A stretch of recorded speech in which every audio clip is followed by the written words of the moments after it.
যেইখানে থাকি, যেই অবস্থায় থাকি, যেইখানেই থাকি ওইখানেই দাঁড়ায় যান। কারণ আমি অসুস্থ, আমার চোখ করছে, তা নিয়েও আমি আসছি, কিন্তু ওয়াদা দিছি এই জন্য চলে আসছি। আমি আসছি গত 9 তারিখে, 1 মাস টানা সফর করার পরে আমেরিকা থেকে আসছি। আসার পরের দিন থেকে অসুস্থ, আর প্রতিদিনই প্রোগ্রামে যেতে হয়।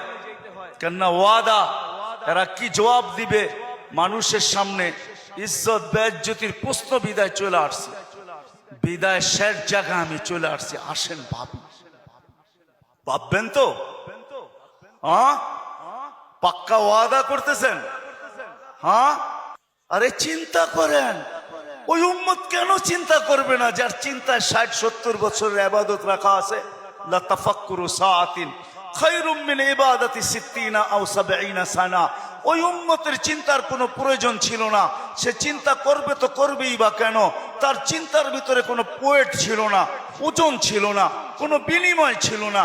এই উম্মত চিন্তা করবে না তো করবে না কেন? যার প্রত্যেক চিন্তার মুহূর্তের বিনিময় 60-70 বছরের ইবাদত দেওয়ার জন্য আল্লাহ প্রস্তুত। নাইলে এই হাদিস আমাদের দুয়ার পর্যন্ত আসতো তো আসতো কেন? একটু বিবেক দিয়া ভাবেন না? আল্লাহ বিবেক দিছে, ভাবেন। ভাববেন না কেন?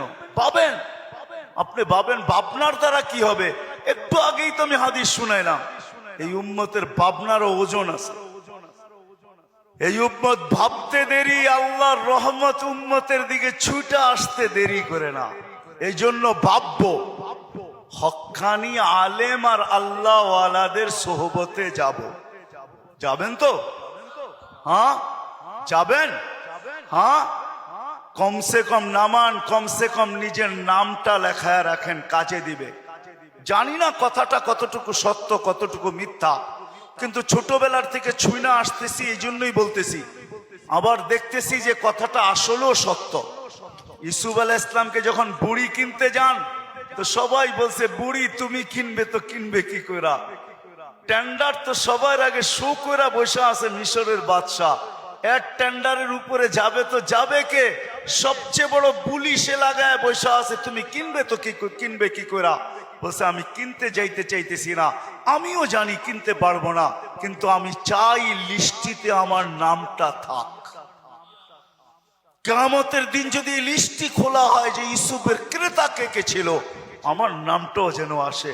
সত্য এটাই, কিয়ামতের দিন হক্কানি আল্লাহ ওয়ালাদের, ওলামাদের লিস্টিও খোলা হবে। লিস্টি যদি খোলা না হইতো তাইলে এই কথা আমার কাছে কোনোদিন পৌঁছতো না।